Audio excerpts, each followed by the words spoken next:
Hey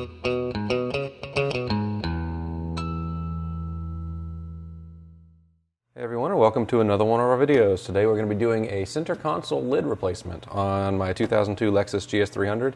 These things get pretty weathered over the years. Mine's not the worst I've ever seen, but it's certainly starting to crack and crumble, and has been a little bit faded, at least since I got the car, almost 10 years ago now. I was looking at different options, reupholstering, OEM replacements.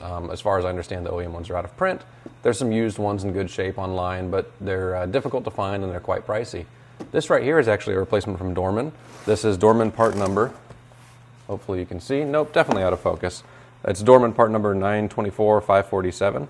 This is the light gray center console lid. There's also one in tan. I would assume there's probably one in black too, but I didn't see it whenever I was buying it. This thing is $80 shipped to your door, at least at the time of filming this video. That's what it cost me. And available on Amazon, eBay, you name it. So pretty easy to get your hands on.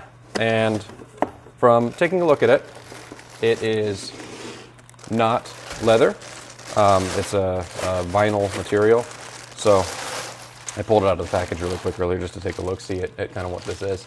So it's not leather, it's a vinyl material. I think that the OEM one was vinyl as well, but you can see it's backed in cloth there. Hopefully you can just barely see that on camera. But overall, very nicely stitched, very nicely put together. Nice feel as far as the material goes. And it looks to have all of the OEM mounting points and everything. So hopefully this is a pretty darn easy and straightforward swap and a much easier option than reupholstering an OEM one, which involves pulling staples and restapling new material and so on. That way it's cheaper, but it's more difficult. So we're going to go ahead and hop over into the car. I'll show you how to pull the old lid off. It should be pretty straightforward. And we're going to go ahead and throw the new one on and see what the finished product looks like. Alrighty, so we're here in the car now, and you can see that we have 1, 2, 3, 4 screws along the bottom of the center console lid, 2 in the middle, and 1, 2, 3 along the top. We're going to go ahead and pull these screws out. You're going to have to hold your lid up nicely there. Using a JIS screwdriver. I have a number 1 JIS screwdriver right now in hand, and that's working no problem. So you'll probably want to use that same exact one. And we're going to go ahead and pull all of these screws out. The reason you want to use a JIS screwdriver, Phillips screws, while these look like these are Phillips, are not the same as JIS. The came out action of a Phillips screwdriver is different, so you'll definitely want to make sure that you have a JIS screwdriver on hand to avoid stripping out these screw heads. That said, I'm going to go ahead and pull these out, and then we'll loop back whenever we have them pulled all out.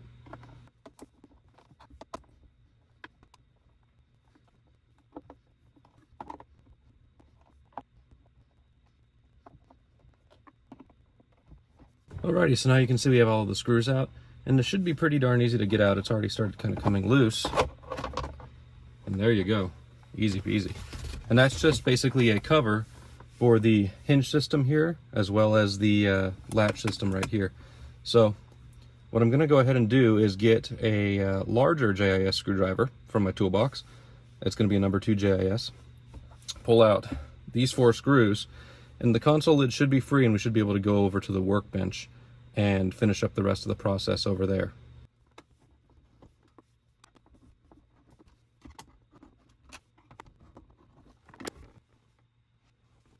Alright, so you can see that the lid is now loose, and we can kind of just walk it out right there. One thing I do want to note is that these screws at the bottom that hold the hinge were actually rather loose, so that may be something that you want to go in and check. If your center console lid feels a little loose, and you probably saw me struggling a little bit with mine, it kind of was wanting to flop down early on and starting to pull the screws out of the undercover part. You might have just some loose screws on the hinge side of things. Of course, we're going to go ahead and put in a new one anyway, because this one's upholstery is not so great, but just something to keep in mind and take a look at potentially. All right, so now we have the old and the new consoles here. Obviously, old one over here, new one over here.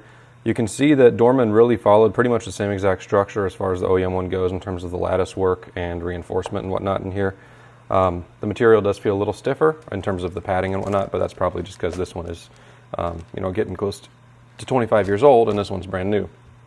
But just checking things over before we proceed, all the mount points you can see all match up. Can't see under here yet because we haven't moved the latch over, but that should match up too, of course. So now I believe we're ready to just go ahead and move everything over, and then reinstallation is going to be basically the reverse of removal. So To remove the latch, it appears that all we have is 2 JIS screws. These are just like the larger ones at the bottom, number 2. So, got our number 2 JIS driver here. We'll go ahead and pull those 2 guys off. I doubt this is going to be under any spring tension. I think this is going to be self-contained, but we'll see here in a second. Go ahead and pull those 2 screws out. And yep, latch assembly is nice and self-contained. No issues there. Mine operates beautifully smoothly. You might want to pull yours apart if you've gotten coffee or something in it at this point, just to clean it out and make sure that it continues operating no problem, but this thing is still super, super smooth. And we'll go ahead and transfer it onto the new one. It dowels into place. Everything's nice there. And then we'll go ahead and screw those screws in just by hand with the screwdriver. I'm going to go ahead and clean the latch assembly up and everything before I put it back together. So I'll get this assembled off camera and we'll head back into the car and show you how to finish up the process. Alrighty, so we have the new console lid here with latch ready to assemble. And I've cleaned up in here on the hinge area and everything just because that's what I like to do. Should be really simple. Let's see. Lid dowels into place, so there's these 2 little dowels that are molded in that pop into place. And really all we have to do now is get these screws started one by one. That's my smaller driver. No, that's my smaller driver. This is the number 2 that will fit these properly. And we go ahead and screw them in. These are all self-tapping plastic screws, so the holes aren't threaded in the new lid, but the threads will be created as we tighten down basically. So that one's secured. Now that lid is held in place. If we need to adjust anything, we can loosen it up, but those dowels should keep us from having to do that. Otherwise, I'm just supporting back on the back side of the lid and screwing into place. So we'll get all these bottom 4 screws in and move on to finishing up with the top.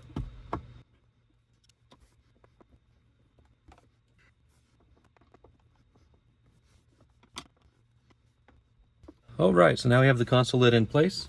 You can see it folds down, and now that the screw's not loose at the bottom, it actually folds up correctly, which is fantastic. So I can push the button on the front of the console and the whole thing springs up very well. Now it's going to not spring up as aggressively once I put under put on the undercover that goes under here and covers this up, because that adds a little more weight. But everything's working absolutely beautifully so far. So really, like I said, our last step is putting on that underside cover. This should just kind of sit into place, which it looks like it does, and the holes appear to be lined up. And what I'm going to do is just start at the top, putting the screws in again with the number 1 JIS driver, and then work my way down and put them all into place.